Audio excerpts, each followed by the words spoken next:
She said, "I think I figured it out. I'm not a boy, Mom. I'm a girl. And my name is Evie." And I was like, yay, that's awesome.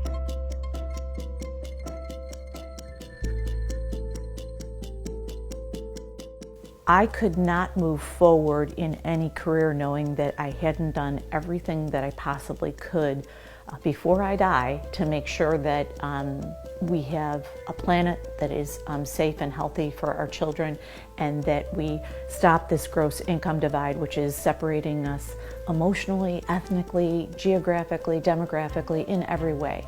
I had to run. It wasn't a matter of I wanted to run, I had to run. I just didn't see our current representation being able to do it.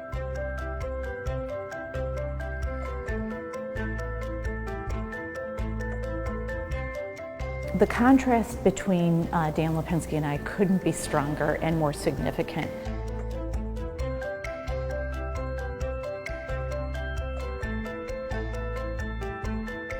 Dan wants to pull us back in time. I want to pull us forward with the green economy, green jobs and infrastructure projects, healthcare for all of those good things that we all know will drive the economy forward.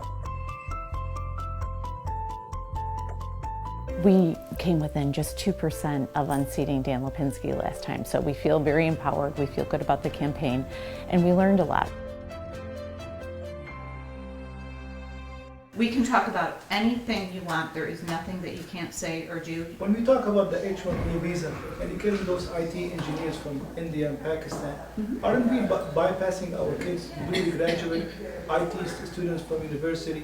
We can't fill those positions. There's You 6 cannot million fill that jobs. position, Yeah. exactly. When people say that immigrants are taking away jobs, that is a falsity. There's 6 million jobs open in this country right now. 2.5 million are in the IT and the technology space at every level. Come on in.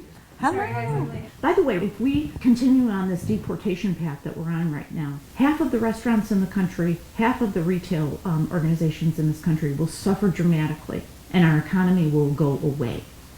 We desperately need immigrants in this country of every type and walk of life. We have jobs there in the food industry and they're picking fruit, all the way up to executive vice presidents and technology people and mid-tech and customer care people.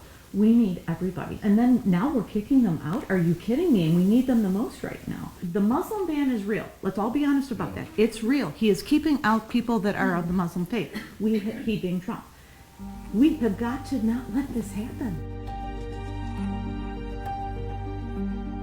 She came to us one day and said, "Mom, I know I'm such a hassle.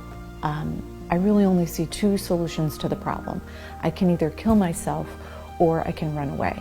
And that day I knew that it was something so deeply personal to herself that she couldn't even really understand it.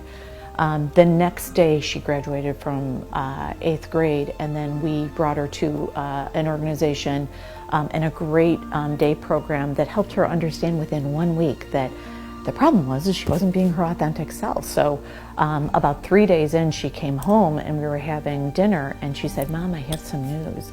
And she said, "I think I figured it out.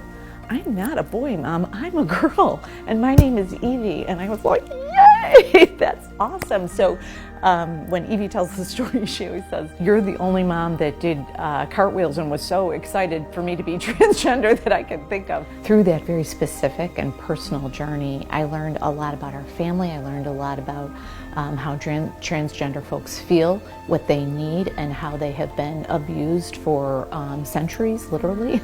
It also informed that whole kind of connectivity around equality. So in this district, the most important thing is income inequality and solving that, and I have some very strong ideas and opinions on that. My grandpa was a carpenter, and he actually is from Michigan. My other grandfather was a machinist for Braniff Airlines here at Midway Airport.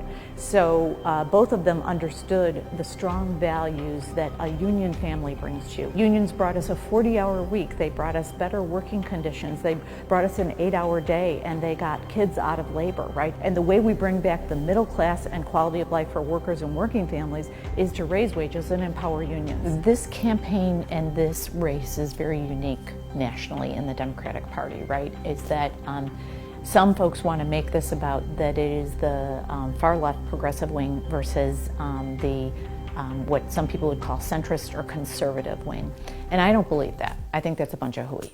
I think what it is that you have to be in alignment with your district. I am in alignment with my district, and that is the number one reason why I'm running, is that Dan Lipinski is not in alignment with the district. If you're not going to vote for me because I believe strongly in health care for all, transformative immigration policy that's open and welcoming, as well as just providing economic opportunity through raising wages, paid leave, and universal child care, that's fine. You know why you need to vote for me? You need a clean planet to live on, period. So I hope you'll vote for me for that reason alone.